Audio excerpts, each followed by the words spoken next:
की शुरुआत अफ्रीका के घने नेशनल पार्क से होती है। चारों तरफ अंधेरा है और तभी रात के सन्नाटे को गोलियों की आवाज सुनाई देती है। कुछ शिकारी जंगल में घुस आते।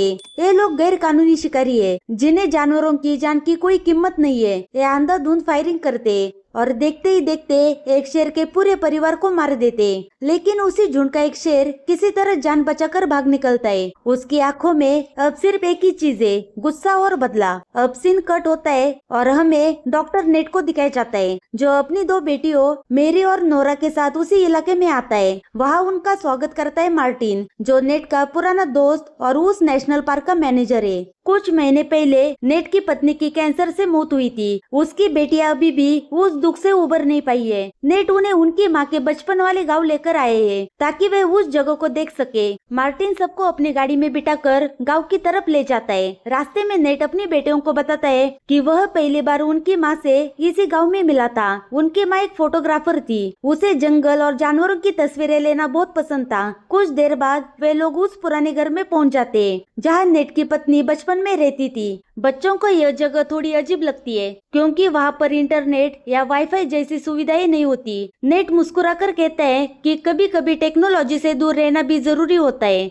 उन्हें प्रकृति के साथ समय बिताना चाहिए। शाम को सब लोग मार्टिन के घर डिनर करते हैं, लेकिन इसी दौरान माहौल थोड़ा गंभीर हो जाता है। मेरी अपने पिता से नाराज होती है। उसे लगता है कि जब उनकी माँ बीमार थी तब उनके पिता उनके साथ नहीं थे। इस बात को लेकर दोनों के बीच बहस हो जाती है। नेट चुप हो जाता है, क्योंकि उसे भी इस बात का पछतावा होता है। मार्टिन माहौल हल्का करने की कोशिश करता है और कहता है कि नेट अभी भी अपनी बेटियों के साथ रिश्ते ठीक कर सकता है। अगली सुबह मार्टिन उन्हें जंगल के अंदर सफारी पर लेकर जाता है। लड़कियां पहली बार इतने करीब से जंगली जानवर देखती है और जंगल की खूबसूरती देखकर काफी खुश हो जाती है। इसी दौरान वे एक पुराने स्कूल के पास पहुंच जाते हैं, जो पूरी तरह खाली पड़ा होता है। मार्टिन बताता है कि पहले यह बच्चों के लिए स्कूल था, लेकिन धीरे धीरे लोग इस इलाके को छोड़कर चले गए। इसी जगह उन्हें दूर कुछ शेर दिखाई देते। मार्टिन बताता है कि इन शेरों को वह बचपन से जानता है। वह उनके काफी करीब चला जाता है, लेकिन तभी उसे एक घायल शेरनी दिखाई देती है।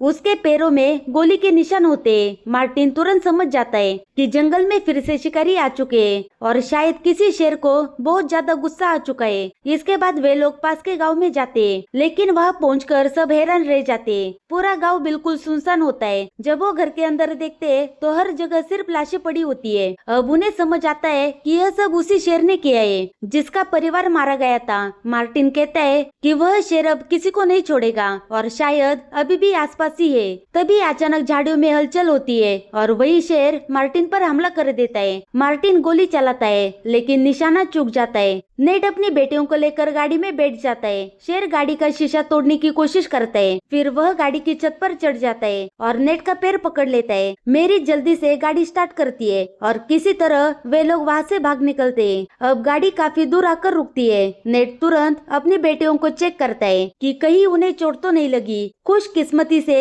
दोनों सुरक्षित होते हैं, लेकिन वे बहुत डर चुकी होती है। उसी समय वॉकी टॉकी पर मार्टिन की आवाज आती है। मार्टिन पूछता है कि सब ठीक है या नहीं। नेट उसे बताता है कि वे लोग जिंदा तो है, लेकिन उसके पैर में शेर के हमले से गहरी चोट लग गई है। मार्टिन बताता है कि वह भी घायल है। अब सबसे बड़ी समस्या यह थी कि जंगल के बीचों बीच वे लोग पूरी तरह से फंस चुके थे। नेट कंट्रोल रूम से संपर्क करने की कोशिश करता है, लेकिन सिग्नल बहुत कमजोर होते हैं। उधर जंगल में शेर लगातार उनके आसपास घूम रहा होता है। कुछ देर बाद वे लोग फैसला करते हैं कि उन्हें मार्टिन के पास वापस जाना होगा, क्योंकि मार्टिन अकेला घायल पड़ा है। नेट अपनी राइफल उठाता है और सावधानी से आगे बढ़ने लगता है। वह अपनी बेटी को समझाता है कि अगर आसपास के जानवर अचानक भागते हुए दिखाई दे तो समझ जाना कि शेर आसपास ही है, क्योंकि जंगल में जब भी कोई शेर शिकार के मूड में होता है तो बाकी सारे जानवर वहाँ से दूर भाग जाते हैं। यह बात सुनकर दोनों लड़कियां और भी ज्यादा डर जाती है। धीरे धीरे वे लोग उस जगह की तरफ बढ़ते हैं जहाँ मार्टिन छिपा हुआ था, लेकिन रास्ते में हर तरफ अजीब सी खामोशी होती है।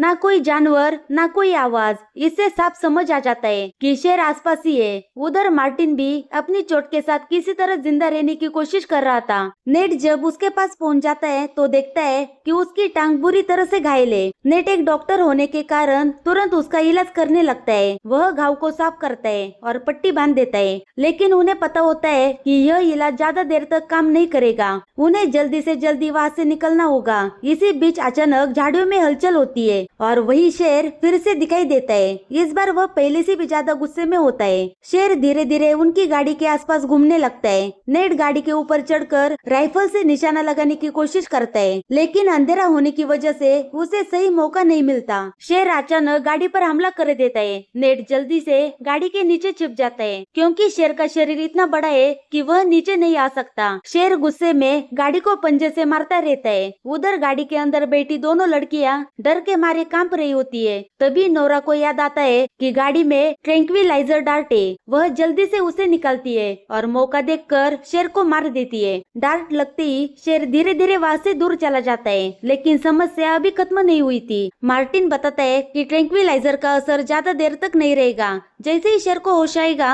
वह फिर से हमला करेगा और इस बार शायद वे लोग बच नहीं पाएंगे। अब रात पूरी तरह से हो चुकी होती है। चारों लोग गाड़ी के अंदर बैठे रहते हैं। उनके पास पानी भी बहुत कम बचा होता है। नेट अपनी बेटियों से कहता है कि पानी धीरे धीरे पीना होगा, क्योंकि मदद आने में अभी काफी समय लगेगा। रात के सन्नाटे में अचानक वॉकी टॉकी से आवाज आने लगती है। इसका मतलब था कि अब सिग्नल वापस आ चुके हैं। लेकिन इससे पहले कि वह मदद मांग पाते, अचानक वहाँ कुछ हथियारबंद लोग आ जाते। वे वही शिकारी होते हैं जिन्होंने शुरुआत में शेरों का शिकार किया था। पहले तो वे लोग मदद करने का नाटक करते, लेकिन जैसे ही उन्हें पता चलता है कि मार्टिन वन विभाग के लिए काम करता है और कई शिकारियों को पकड़वा चुका है, वे तुरंत बंदूक निकालते और नेट और उसकी बेटियों को बंधक बना लेते। स्थिति और भी खतरनाक हो जाती है। लेकिन तभी अचानक जंगल से जोरदार धाड़ सुनाई देती है। वही शेर वापस आ चुका होता है और इस बार वह सीधे शिकारियों पर हमला कर देता है। शेर एक एक करके सभी शिकारियों को मारने लगता है। जंगल में अफरा तफरी मच जाती है। कुछ शिकारी भागने की कोशिश करते हैं, लेकिन शेर उन्हें भी नहीं छोड़ता।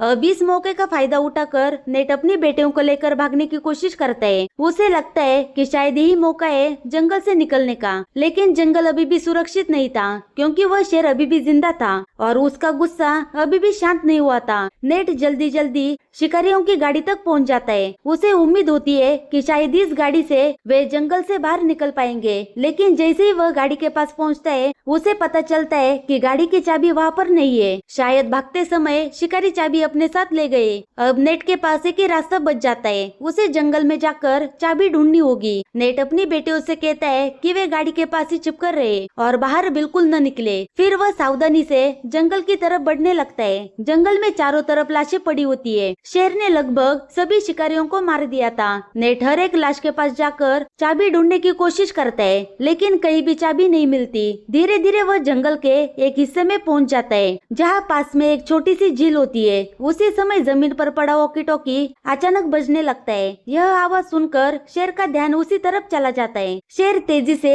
उस जगह की तरफ बढ़ता है, लेकिन नेट उस समय झील के पास एक पेड़ पर चढ़ा हुआ होता है। शेर नीचे खड़ा होकर चारों तरफ सूंघता है। वह समझ जाता है कि इंसान पास ही कहीं है, लेकिन उसे ऊपर बैठे नेट का पता नहीं चलता। तभी नेट को पेड़ पर एक सांप दिखाई देता है। नेट धीरे से उस सांप को पकड़ लेता है और मौका देखकर उसे नीचे खड़े शेर के ऊपर फेंक देता है। सांप अचानक शेर के सामने गिर जाता है। शेर घबरा जाता है और थोड़ी देर के लिए वहाँ से हट जाता है। इस मौके का फायदा उठाकर नेट जल्दी से पेड़ से उतर जाता है और फिर से लाशों के पास जाकर चाबी ढूंढने लगता है। इस बार किस्मत उसका साथ देती है। आखिरकार उसे एक शिकारी के जेब में गाड़ी की चाबी मिल जाती है। उधर उसकी बेटियां गाड़ी के पास इंतजार कर रही होती है, लेकिन अचानक शेर फिर से वहाँ पर पहुँच जाता है। शेर गाड़ी के आसपास घूमने लगता है। दोनों लड़कियां डर के मारे अंदर ही छिपी रहती है। तभी नोरा ध्यान भटकाने के लिए गाड़ी का हॉर्न बजा देती है। हॉर्न की आवाज सुनकर शेर गाड़ी पर हमला कर देता है। वह गाड़ी को जोर जोर से धक्का मारने लगता है। तभी नेट भी वहाँ पर पहुँच जाता है, लेकिन तब तक शेर गाड़ी को इतना धक्का दे चुका होता है कि गाड़ी खाई के किनारे तक पहुँच जाती है।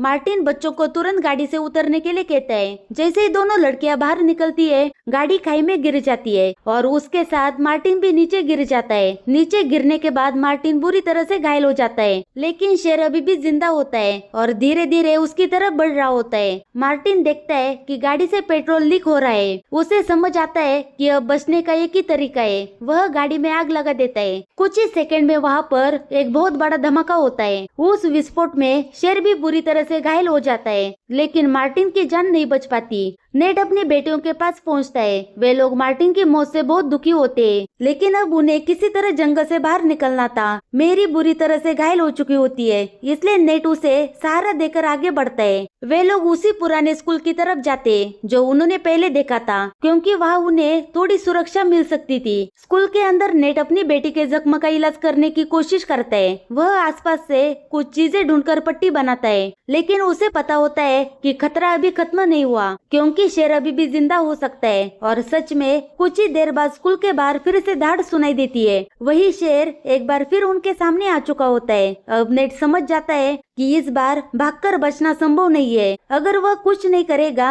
तो शेर उसकी बेटियों को मार देगा, इसलिए वह एक चाकू लेकर बाहर निकलता है। वह जानबूझकर शेर का ध्यान अपनी तरफ खींचता है ताकि उसकी बेटियां अंदर सुरक्षित रह सके। शेर उस पर हमला कर देता है। दोनों के बीच जबरदस्त लड़ाई शुरू हो जाती है। नेट पूरी ताकत से शेर का सामना करता है, लेकिन शेर उससे कई ज्यादा ताकतवर होता है। तभी नेट धीरे धीरे पीछे हटते हुए शेर को जंगल के एक दूसरे हिस्से में ले जाता है। उसे पता होता है कि वहाँ दूसरे शेरों का इलाका है, और अगर यह भारी शेर वहाँ जाएगा तो बाकी शेर उसे स्वीकार नहीं करेंगे। और यही होता है। जैसे ही वे उस इलाके में पहुँचते, दो बड़े शेर वहाँ पर आ जाते।